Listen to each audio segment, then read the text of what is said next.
네, 안녕하십니까. 2025년 새해 1월달 첫 번째 농정 포커스 시간 시작하겠습니다. 오늘도 함께 성원규 박사님 나오셨는데요. 잠깐 인사 부탁드리겠습니다. 안녕하십니까. 농정자산 실천 네트워크 정책실장 송원규입니다. 네, 오늘 저희가 준비한 코너는요, 이 새해를 맞아서 2025년 농업 전망을 함께 고민해보는 시간 갖겠습니다. 농업 전망 이야기하기에 앞서 매년 꽤 오랜 기간 동안 농업 전망을 발표하는 기관이 있다고 들었는데 어떤 기관에서 어떻게 발표하는 거죠? 네, 한국농촌경제연구원이라고 농업에 대해서 관심이 있으신 분들은 그래도 한 번 이상씩 들어보셨을 텐데 농업 관련한 국책연구기관입니다. 여기에서 매년 1월 초중순에 농업 전망이라고 해서 그 해에 주요 농업 관련한 현안, 예상되는 정책들 혹은 농가경제 등에 대해서 살펴보는 그런 대회를 가지고 있습니다. 그럼 이 농경위원회에서 매년 발표하는 농업 전망의 그 전망 보고서들이 한 해의 농업 정책을 수립하거나 집행하는 데 꽤 많이 반영이 되는 편인가요? 네, 그렇습니다. 당연히 국책연구원이기 때문에 정부가 추진하고 있는 정책 방향에 부합하는 방향으로 기본 잡혀 있고요. 물론 거기에 더해서 이따 말씀드리겠지만 나름대로 패널로 구성된 전문가, 농민 그리고 도시 소비자들로부터도 의견을 받고 있습니다. 아마 일반인들은 처음 듣는 그런 용어일 텐데요. 이 농업계에서는 되게 중요하게 농업 전망이라고 하는 것을 매년 발표하고 있었고 그것이 실제 정책에 반영되고 있다라고 하는 말씀드리면서 그 내용이 방대하기 때문에 모두 소개하기에는 좀 적합하지 않고 오늘은 저희 그 송원규 박사님께서 간추려서 올해 가장 중요하다고 생각되는 포인트만 몇 가지만 뽑아 보았습니다.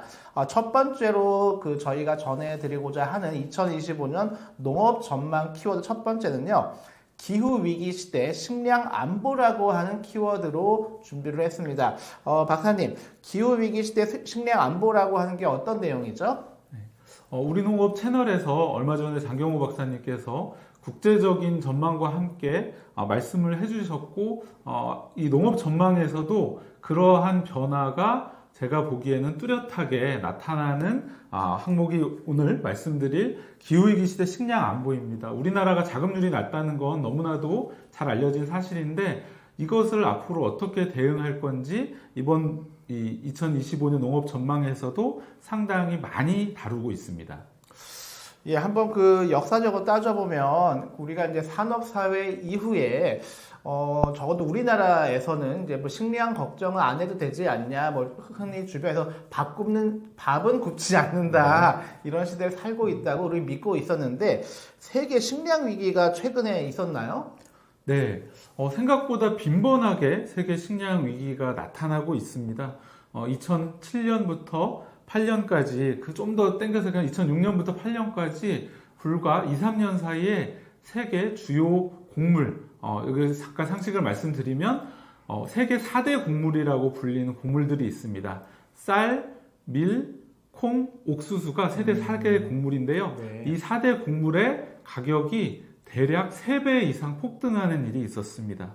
그래서 지금도 유튜브에 찾아보시면 나오는데 가난한 하루에 $1 미만으로 가족들이 생계를 유지하는 그런 가난한 이 나라에 또 가난하다 이렇게 표현하면 좀 그렇지만 에서는 아이들을 곡물이 없어서 진흙과 약간의 곡물을 섞어서 진흙 쿠키를 먹이는 그런 일도 우리나라에 많이 보도가 되었었습니다.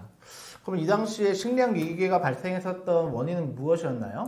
네, 처음에는 가장 많이 나온 이야기가 인도랑 중국이 너무나도 인구가 늘어나면서 육식을 하게 되고 그래서 그 가축들에게 먹이는 곡물량이 너무나 거대해서 너무 많아져서 그렇다 이런 이야기가 많았는데요. 사실 그때는 상당히 복합적이었습니다. 호주나 이런 주요 곡창지대가 가뭄이라든지 홍수가 세계 곳곳에서 동시에 나타나면서 작황이 부진하기도 했고요. 미국이나 유럽에서는 이 자동차에 이 바이오 연료를 만들 수 있는 그러한 작물로부터 대체 연료를 만들어서 이 대체 연료를 사용하는데 정부가 보조금을 많이 주다 보니까 사람이 먹을 것을 자동차가 먹는다라는 얘기가 돌 정도로 이 대체 연료로 인한 곡물 소비가 많았습니다. 이런 복합적인 요인들이 합쳐지면서 전 세계에서 무역으로 거래되는 먹거리의 곡물의 17%, 즉 각각 좀 과장해서 말하면 5분의 1 정도가 수출이 중단되는 제한 조치가 걸린 일이 있었습니다. 예, 잘 몰랐던 일이네요. 그 아이들에게 그 쿠키를 지능에 묻혀서 먹였다고 하는 말씀이 되게 좀 가슴 아프게 다가오는데요.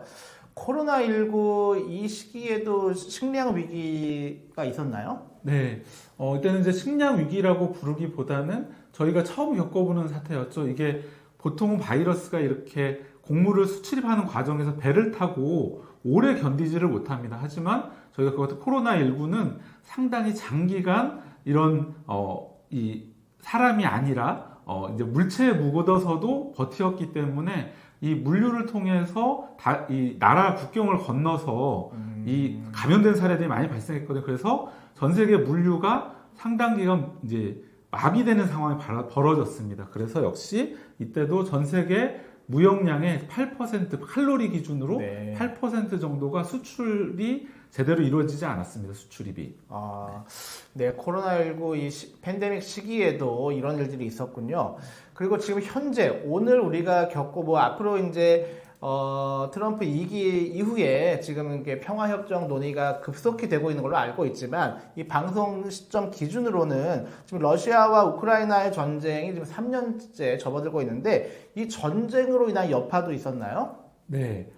이제 이번 농경위원회에서는 이제 이런 지점을 국제 지정학적인 이유, 어쨌든 이런 분쟁 상황들이 나타나고 흔히 이제 저희가 이런 표현을 쓰죠. 공급망의 글로벌 공급망의 혼란이라든지 교란 혹은 이제 위기 이런 이야기들을 하는데 이런 요소들이 앞으로 더 커질 거다. 지난번에 우리 전망에서 박영호 박사님 말씀해 준 것처럼 보호무역주의와 이런 분쟁들이 같이 얽히면서 수출을 제한하거나 자국민 중심의 이 식량 보호주의, 보호무역주의가 더 강해지고 있는데요. 이번 러시아 우크라이나 간의 전쟁 과정에서 세계의 빵바구니라고 불릴 정도로 밀 생산량이 많은 우크라이나에 영향을 주면서 역시 약 17% 정도의 칼로리 기준 무역량이 수출 제한 조치가 치러졌고요. 만들어졌고요.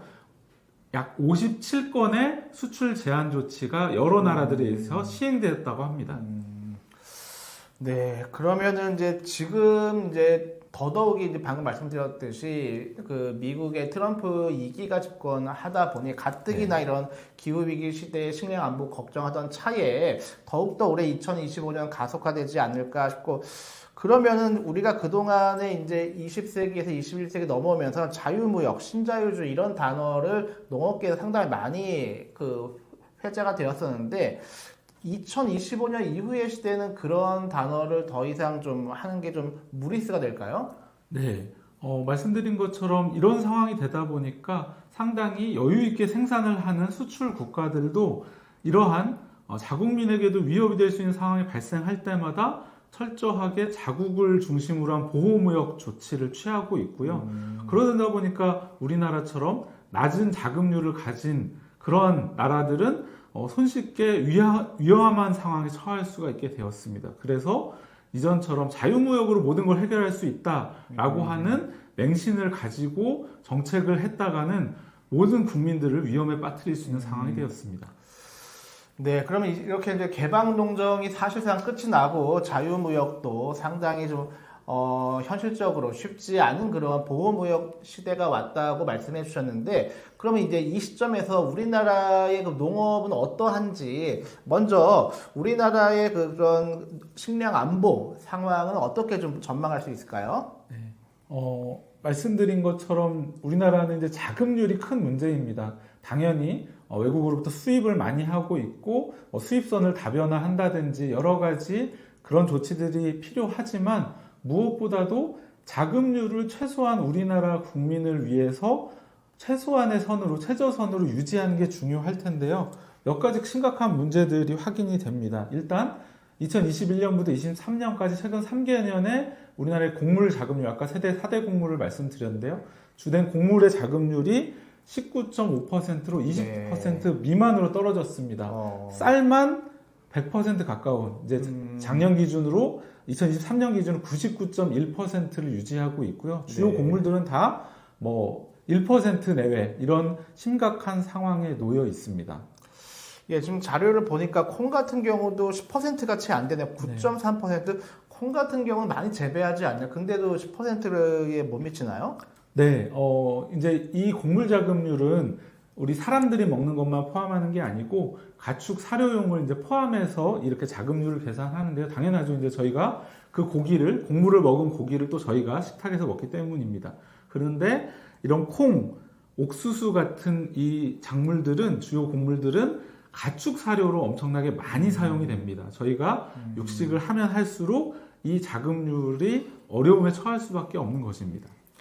우리가 이제 최근 들어서 이제 상당히 많이 제과제빵, 빵을 많이 섭취하고 있는데, 밀 같은 경우는 1.1%, 뭐 이건 뭐 수치가 너무 낮아서, 밀도 그래도 상당히 우리 농도 많이 하고 좀 노력을 하지 않았었나요? 네, 근데 우리밀 살리기 운동, 또 우리밀 재배하는, 그리고 다양한 이제 밀을 활용한 가공식품을 만드는 데 노력을 해왔지만, 여전히 이제 1%, 또 떨어질 때는 0.8% 이렇게 오가고 있습니다. 즉 획기적으로 개선이 되고 있지 않은데요. 그 이유에 대해서는 많은 전망이 있는데 이건 또 기회가 되면 한번 쌀과 밀 이야기를 다뤄보면 좋을 것 같습니다. 네, 이건 네. 또 더 깊이 있는 얘기가 또 있나 봅니다. 그러면 이런 그 기후 위기 시대 식량 안보를 위해서 우리나라의 그런 곡물 자급률을 어느 정도 보장할 수 있기 위해서 당연히 이제 그만큼의 경지 면적이 필요하겠죠. 이러한 그 작물들을 공장에서 만들어낼 수는 없기 때문에 지금 경지 면적, 땅의 측면에서 보았을 때는 어떠한가요? 이게 제가 보기에는 이제 몇 년 안에 가장 큰 문제로 떠오를 상황입니다.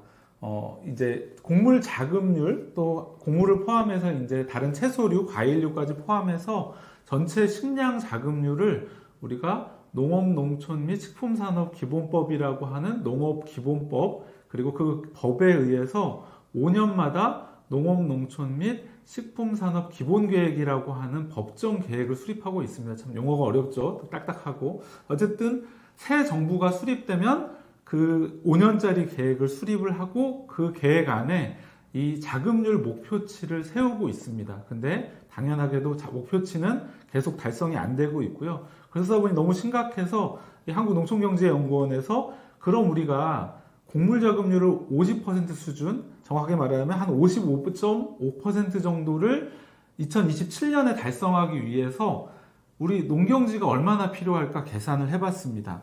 그랬더니 약 149만 3천 헥타르라고 하는 이제 산출이 되었는데요. 지금 2023년 기준 151만 2천 헥타르가 우리나라의 농경지입니다. 그런데 매년 많게는 2천 헥타르 이상, 적게는 1,500 헥타르 정도씩 줄어들고 있거든요. 곧 이 하한선을 우리가 맞이하게 될 상황이 되고 있습니다. 예.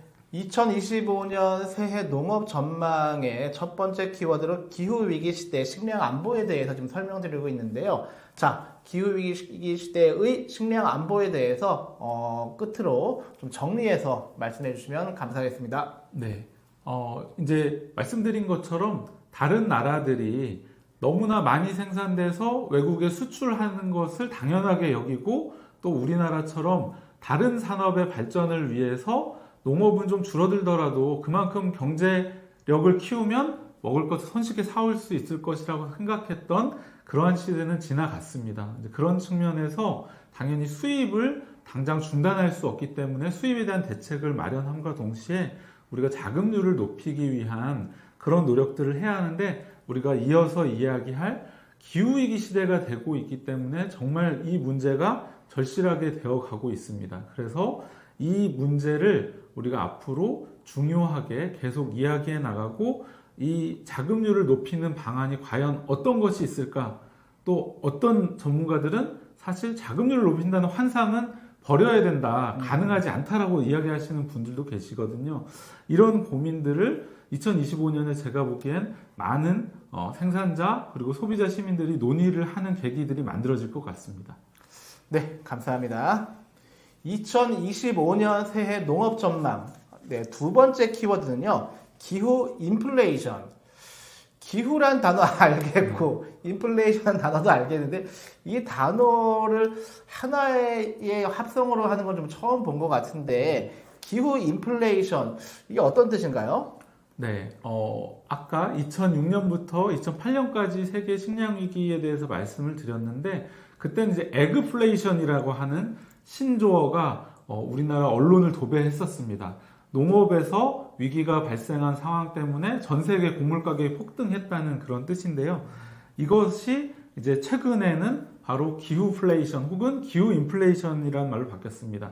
당연하게 작년에 엄청난 폭염과 무더위를 겪은 후에 엄청나게 생산량이 예상보다 적게 나왔죠. 그것으로 인해서 발생했던 엄청난 농식품 물가의 인상, 이게 우리나라만 나타나는 게 아니고 전 세계가 겪고 있는 문제입니다. 그래서 모든 전 세계 정부와 각국의 가장 큰 고민 중에 하나가 바로 이 기후 인플레이션에 어떻게 대응할까라고 하는 문제가 되었습니다. 예, 그래서 이번에 보니까 농업경제연구원에서 이 농업 경영에 영향을 미치는 위험 요인에 대해서 조사를 했는데 이 요인 안에 관련 내용들이 좀 담겨 있나 보죠. 어떤 내용인가요? 네, 이 농업 전망을 하고 매년 농민과 혹은 농업인과 도시 소비자들, 우리 소비자 시민들의 인식을 농업과 먹거리 관련 인식들을 조사하고 있는데요. 역시 기후 위기가 우리가 몸으로 느끼는 시대가 되다 보니까 기후 위기에 대한 이 인식이 변화하는 모습을 이번 농업 전망에서 뚜렷하게 볼 수가 있었습니다. 그래서 농민 생산자와 도시 소비자 시민들의 인식의 차이를 한번 살펴보는 것도 재밌을 것 같아서 한번 그 얘기를 다뤄보려고 합니다. 예, 계속 이어서 설명해 주시죠. 예, 그래서 일단 농업인들, 우리 농민들의 최근에 체감은 엄청납니다. 이제 숫자로 드러나는데요. 가장 지금 농사를 짓는데 어려움을 초래하는 게 뭐냐라고 하는 질문에 가장 높게 응답이 나온 것이 기후변화에 따른 기상이변과 재배 여건 변화가 20%로 나왔고요.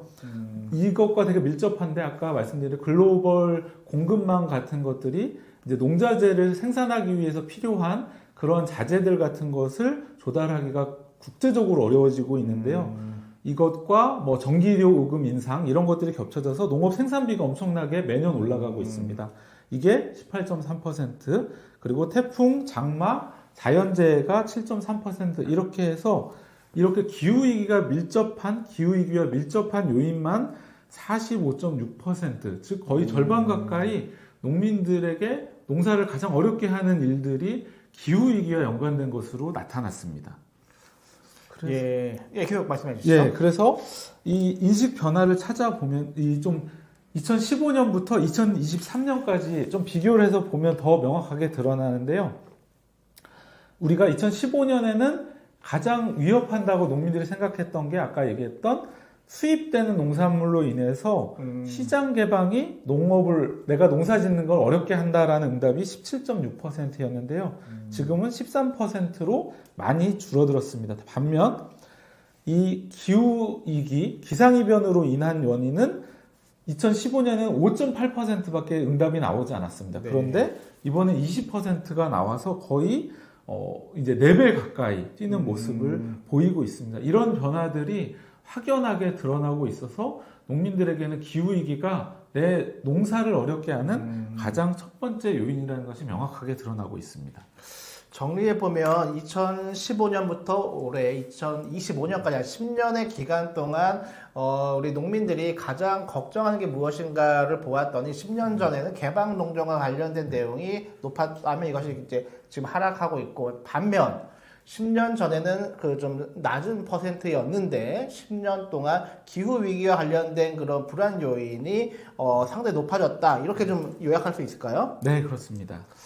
자세히 내용을 보다 보니 영농 활동에 영향을 주는 요인과 미친 영향 중에서 제가 깜짝 놀란 게 농민의 10명 중 9명은 고온 현상을 한 90%, 그러니까 89.7%가 고온 현상을 말씀하셨고요. 폭우, 홍수 뭐 이런 것도 있었지만 압도적으로 고온 현상을 농민들이 가장 많이 지적을 했다고 합니다. 이게 현장에서는 구체적으로 어떻게 반영이 되는 걸까요? 네. 그냥 흔히 이제 지금 저희가 농업을 이야기하고 있기 때문에 우리 작물이 너무 뜨거우니까 당연히 말라 죽거나 혹은 이제 그것과 관련된 질병이 발생하거나 이제 이 정도만 생각을 하실 텐데 이게 중복응답이기 때문에 10명 중 9명 가까이 응답을 한 건데요. 이 농축산 전반에 영향을 줍니다. 가축들도 매우 뜨거워지면 폐사를 하거나 이 고기를 우리가 결국은 이제 가축을 도축해서 고기를 먹을 때 실제 식용으로 사용할 수 없는 그런 상황이 되기도 하고요. 예를 들면 우리가 정말 매일 하루에 한 개씩 정도는 먹게 되는 달걀 같은 경우에도 이 폭염이 찾아오게 되면 닭이 낳은 달걀의 껍질이 엄청나게 얇아지고 식용으로 쓰지 못하는 경우도 빈번하게 발생합니다. 이런 여러 가지 요인들이 폭염과 고온에 의해서 나타나다 보니까 현장에서 농민들이 가장 크게 느끼고 있는 것 같습니다. 이 고온을 가장 많이 말씀해 주셨는데 고온으로 인해서 실제 작물이나 과일이나 지금 어떤 좀 변화가 좀 보여지고 있나요? 네, 일단 이 과일 같은 경우에 가장 뚜렷하게 나타나는데요. 이거 좀 생각해 보면 사실 당연한 겁니다. 이 나무나 이 과수 나무에 열려 있는 열매가 이렇게 뜨거운 열기와 햇볕을 받게 되면 당연히 이제 빨갛게 익으면서 이제 타게 되는 그런 현상들이 발생을 합니다. 주로 크게 피해를 받는 것들 우리가 많이 먹는 사과 혹은 이제 감귤류 중에 이제 그 여름에 재배하는 그 열대 과일에 해당하는 그런 이제 종류에서 이런 현상들이 열과나 뭐 이런 현상들이 발생을 하게 되는데요. 이런 일들이 크게 발생을 하고 과수나무에 열려 있는 열매 같은 경우에 특히 이렇게 뜨거운 열기와 햇볕을 받게 되면 열과 현상이라든지 이렇게 이 자체가 먹을 수 없는 상태가 되는 일이 매우 빈번하게 발생을 하게 되고요. 병충해 같은 현상도 기존에 겪지 못했던 일들이 발생을 하게 됩니다. 고온이 지속되는 현상으로 지난번에 말씀드렸던 벼의 벼멸구가 보통 날씨가 시원해지면 이렇게 번지지 않고 사라지게 되는데 작년 2014년에 전국적으로 이 벼멸구가 확산되는 현상 같은 것이 나타난 것도 결국 이상 고온 현상으로 인한 것입니다. 그러면 이제 농민들 입장에서 생각하면 지난 10년 동안 가장 많은 그 영향을 미친다고 하는 것이 고온 현상이었기 때문에 이 고온을 뭐 일시적으로 보기는 어렵고 이제는 이것을 대비해야 할 텐데 그러려면 내가 지금 심어서 있는 작물이나 과일류들을 이제 고온에 맞게끔 이 기후 위기 시대에 맞게끔 그 변화가 필요할 텐데 이거를 개별 농가가 그거를 예측해서 그렇게 하긴 좀 어렵겠죠. 네, 그렇습니다.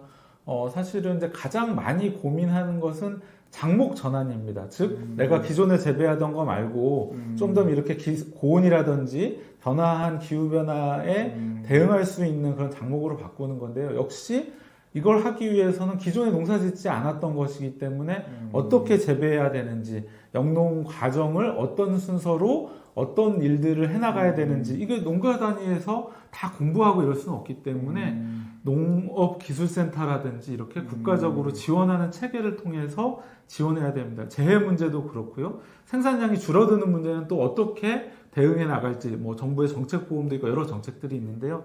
역시 이러한 부분들을 공공 영역에서부터 함께 풀어나가야지만 이 문제는 해결할 수가 있습니다.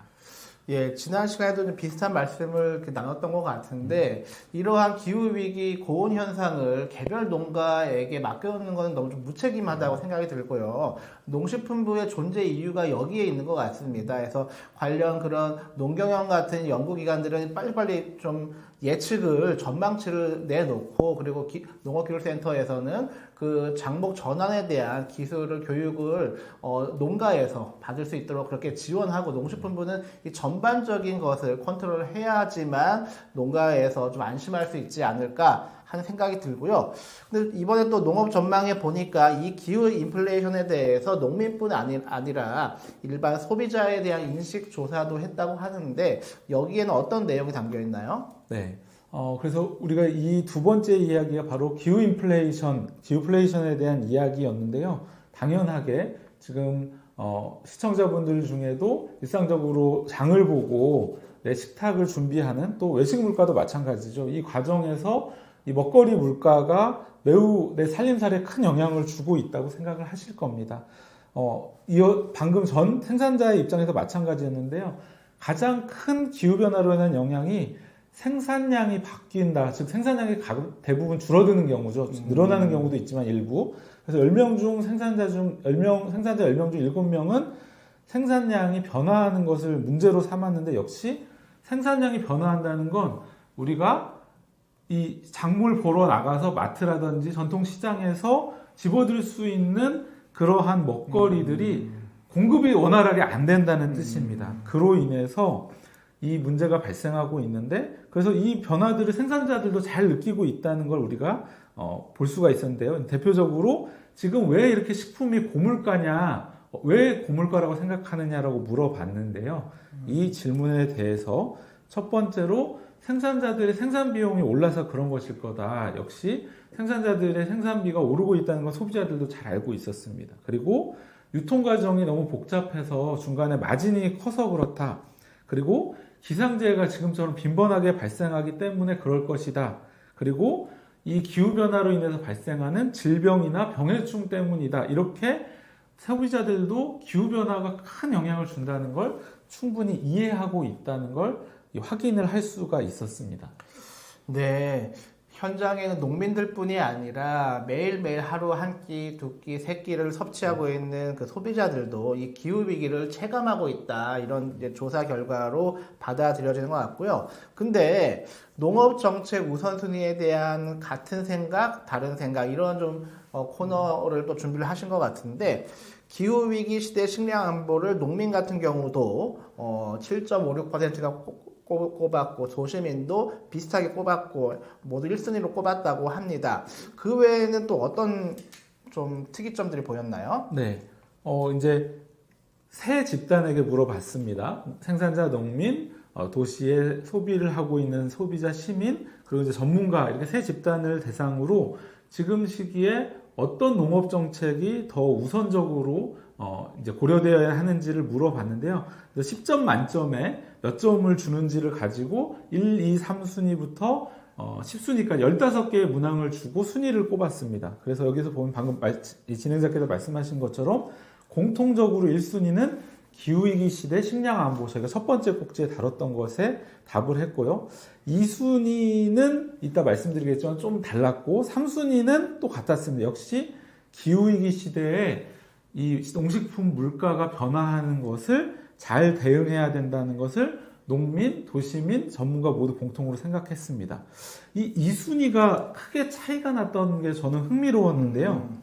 농민은 농가 소득, 경영 안정망 확충, 즉 생산비도 올라가고 농산물 가격은 생산비만큼 안 올라가기 때문에 농사짓기가 너무 어렵다. 그래서 이걸 위한 대책을 국가 차원에서 책임지고 좀 정책을 만들어야 된다는 게 2순위였는데 도시민의 경우에는 것을 2순위로 보지 않았고 상당히 좀 낮게 봤습니다. 거의 10순위 가까이 밀렸었고요. 도시민은 2순위를 뭘로 꼽았냐면 농업의 스마트화 및 과학 영농 실현, 즉 기후위기 시대니까 아까 말씀드린 것처럼 농민들이 어려울 것이다 라고 하는 거는 이제 도시 소비자들도 충분히 이해하고 있는 겁니다. 근데 그 해결 방안이 뭐냐? 이렇게 스마트 농업 같은 거를 잘 하면 되지 않을까? 도시민들은 이제 이런 생각을 하고 있다는 걸 좀 확인할 수가 있었습니다. 예, 그 기후와 관련돼서는 농민과 도시민들이 생각이 대부분 일치한 것 같았는데 스마트 과학 영동 관련된 부분에서 상당히 좀 차이가 있었던 것 같아요. 그러면 제가 여쭤보고 싶은 거는 농민들 입장에서는 이 농업 스마트화나 과학 영농 실현 이 부분을 후순위로 두었던 어떤 이유가 있을까요? 네, 이 부분이 저는 일단 정부가 이 정책이 기후위기 시대에 당연히 필요한 정책인데 명분과 필요성은 현장과 도시 소비자와 정부가 다르지 않았습니다. 기후위기 시대니까 당연히 노지, 즉 그냥 땅에 농사 짓는 것이 쉽지 않고 최소한 그늘막이라든지 비가림이라든지 이런 기초적인 시설과 필요한 경우에는 이렇게 스마트 농업의 기술 혹은 시설을 활용해서 농사를 지어야 된다. 특히 우리나라가 일본을 거의 곧 따라잡을 정도로 고령화 문제가 커지고 있는데요. 농민들의 이런 것들을 해결하자는 건 동일한데 정부가 이 스마트 농업을 어떻게 시작할 것이냐 관련해서 엄청나게 예를 들면 청년 창업농에게 30억씩 대출을 최대입니다. 해주면서 큰 스마트 농장을 짓도록 한 이런 방식으로 정부가 정책을 시작했기 때문에 농민들에게 필요한 건 이런 건 아니거든요. 네. 간단하게 내가 물 주러 논과 밭에 한 번 더 나갈 것을 집에서 간단하게 이 물을 줄 수 있게 관수 시설을 설치한다든지 이런 것들이 농민들에게 이런 보편성이 있는 스마트 기술이 필요한데 네. 정부가 이런 접근을 하지 않았습니다. 그래서 현장에서는 매우 큰 스마트 농업에 대한 불신이 있습니다. 그래요. 이 스마트라고 하는 단어를 바라보는 그런 농식품부와 현장 농민들 간의 간극이 상당히 존재하는 것 같네요. 그리고 앞선 그 얘기의 연장이기도 한데 제가 볼 때는 이 과학영도과 농업 스마트화는 정부가 해야 될 것 같아요. 개별 농가에 그것을 요구하는 게 아니라 정부가 기후위기를 예측하고 그 데이터에 기반해서 각 지역별로 작목 전환이라든지 그거에 대한 기술 지원을 어떻게 스마트하게 할지는 정부가 해야죠. 근데 그거를 개별 농가에다가 이것을 던져만 놓는다고 하는 것은 되게 좀 무책임한 일이 아닌가 하는 좀 생각이 좀 들어보았습니다. 네. 예, 그 두 번째 2025년 농업 전망 키워드 기후 인플레이션 꼽아 보았는데요. 다시 한번 기후 인플레이션이 어떤 뜻인지 좀 설명 좀 부탁드리겠습니다. 네, 기후 위기라고 하는 것이 우리가 체감하는 이유는 많이 이야기했지만 폭염과 이상 고온 또 때로는 나타나는 이상 저온 현상 그리고 홍수, 가뭄 이런 여러 가지 자연 재해들이 1년에도 과거에는 한 10수년 전에는 1년에 한 3, 4가지가 찾아왔습니다. 지금은 6, 7가지가 한 해, 1년 동안 찾아오고 있고 우리가 빈번하게 그걸 체감하고 있습니다. 그러다 보니까 생산량이 예측한 것만큼 나오지 않는 일이 빈번하게 나타나고 있고요. 그로 인해서 시장에서는 먹거리는 조금만 공급량이 줄어들거나 해도 가격이 손쉽게 올라가기 때문에 이 인플레이션, 기후 변화로 인한 인플레이션 문제가 심각해지고 있고 이것을 생산자 입장에서는 생산량을 예측하기 어렵고 소득이 줄어드는 문제, 소비자에게는 장바구니 물가가 올라가는 문제를 불러일으키고 있습니다. 그래서 세계의 모든 나라들이 이걸 앞으로 어떻게 풀어나갈 것인지 고민하고 있다. 이렇게 말씀드릴 수 있겠습니다. 예, 감사합니다. 올해 그 2025년 첫 번째 농정 포커스 저희는 올해의 농업 전망에 대해서 기후위기 시대 식량 안보 그리고 기후 인플레이션에 대해서 함께 이야기 나눠 보았습니다. 네, 2025년 새해 첫 번째 농정 포커스 저희가 준비한 내용 여기까지였고요. 끝으로 박사님께 한 말씀 청해 듣겠습니다. 네, 1월이기 때문에 농업 전망, 그 중에서 이제 농업 전망에도 많은 이야기들이 있기 때문에 두 가지 가장 저에게 관심이 있다고 생각되는 두 가지를 이야기를 했는데요. 이 농업 전망이라고 하는 것이 사실 있는지도 매년 이렇게 있는지도 모르는 분들이 사실 많을 수밖에 없는 상황입니다. 그래서 우리가 가급적이면 농업과 내 식탁 위에 오는 먹거리에 대한 관심을 어떻게 정책과 연관지어서 같이 이야기 나눠볼 수 있겠는지 앞으로도 다양한 이야기를 좀 준비해 보도록 하겠습니다. 네, 감사합니다. 아직 구독 안 하신 분 계시다면 지금 구독해 주시면 우리 농업의 지속 가능한 발전에 큰 도움이 되겠습니다. 오늘 방송을 여기서 마치겠습니다. 감사합니다.